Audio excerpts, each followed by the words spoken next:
Launch was on its way back for those of the actors who were leaving. Gabriel, squatting by the engine, calculated the distribution of his time. After he'd taken them across, he'd have his supper and then go back for Joe Tracy, who was leaving on the 7:15 for his vacation. When Joe was disposed of, Gabriel was to meet two Boston sports who had engaged him for a week's deep-sea fishing at White Beach, 25 miles down the coast. It was a strenuous program for the old man, and he grumbled to himself about it. The grumbling gaining zest by anticipations that some of them would be late. If it was any of the actors, by gum, he wouldn't wait for them, with the sports ready to take him along in their car at 7. By the time he drew near the island, he had grumbled himself into a state of irascible defiance against anyone who would dare upset his plans. To warn them of his coming, he sounded the whistle, and its shrill toot acted like a magic summons. A group of men, bearing suitcases and bags, emerged from the entrance and ran down the path, Bassett following. Miss Pinney's helper, a native of Hayworth, hurried from the kitchen wing, a suitcase in her hand, and even the august Sarah herself appeared in the doorway of her domain. Gabriel quieted down. They were all ready and waiting, and then saw Joe Tracy come round the corner of the house in his Sebastian dress. The old man muttered profanely, why wasn't the DD Cub getting ready? And as the boat made its landing, he called out,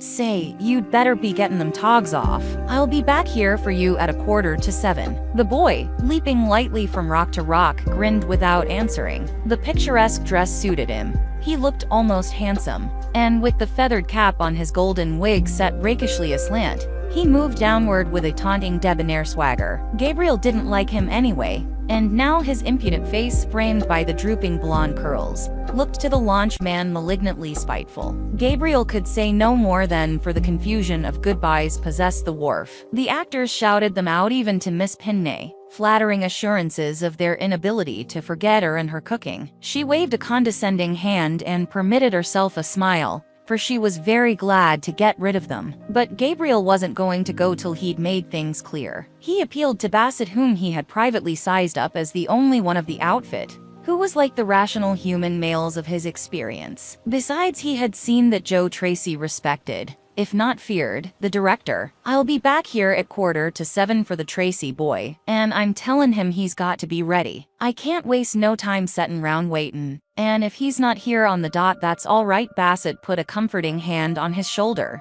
and turned to Joe. "You heard that, Joe?" The boy answered with his sneering grin. "What's got the old geezer? Does he think I'm as deaf as he is?"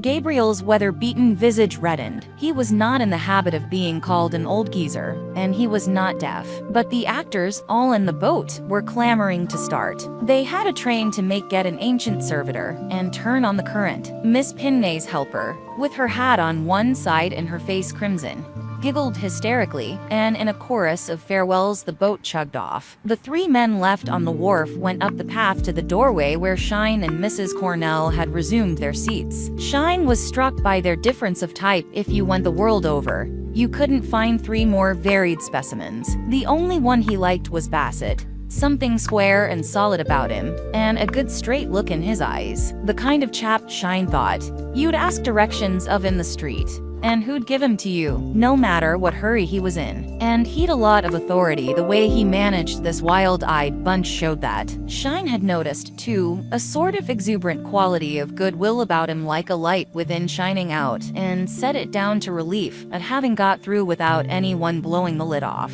They stopped at the steps, and Joe Tracy made his goodbyes. He was going camping in the woods with his friend Jimmy Travers, who was to meet him at Bangor tonight. They'd stay there 24 hours getting their stuff together, then be off for the northern solitudes. No beaten tracks for them. He left, jauntily swinging his kilted skirts, a whistled tune on his lips. Soon after, Stokes departed, saying he was going to change his clothes. His air was nonchalant, lounging up the steps and crossing the living room with a lazy padding stride.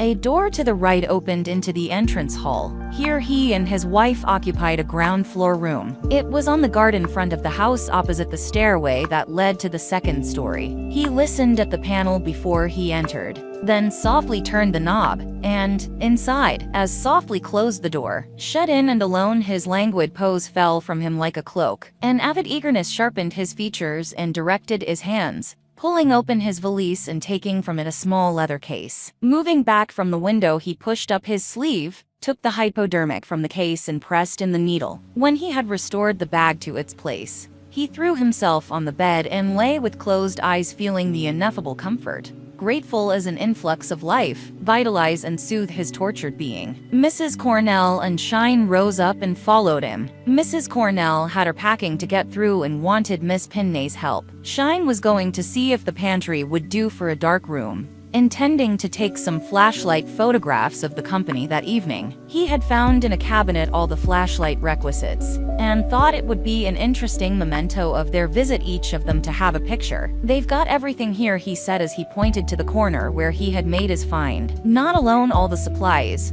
but 2 first-class cameras and a projector. I suppose some of the family took it up for a fad." Mrs. Cornell opined it was to occupy the young men. There were several Driscoll boys, and if you didn't give them something to do, they'd get into mischief. Though, if you asked her, she didn't see any chances for mischief in this jumping-off place, unless the high tide washed in a few mermaids.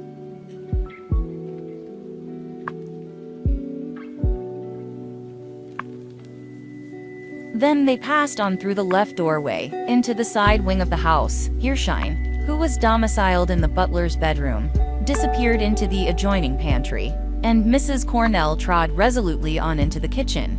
Being one of the few members of the company who was not afraid of the housekeeper, Miss Pinney, who was sitting upright in a stiff-backed chair, rose respectfully. She was a lean, slab-sided woman of 50, with tight-drawn hair and a long horse face. She had disapproved bitterly of the intrusion of the actors upon the sacred precincts of Gull Island, and though she had been rigidly polite, hoped that her disapproval had got across. Anyway, she had had the satisfaction of putting cotton sheets on their beds and serving their meals on the kitchen china. If they did any damage to the house or premises, she was ready to assert her authority, and she had been on the watch. But they had been careful and orderly and treated her with the proper deference, and in her heart, the revolutionary thought had arisen that they were equally considerate and more amusing than the usual run of Gull Island guests. Also, they gave her a subject of conversation that would last out the winter. Mrs. Cornell broached her request, and Miss Pinney agreed. She was even very pleasant about it, showing a brisk, friendly alacrity. With the helper gone, there'd only be a cold supper,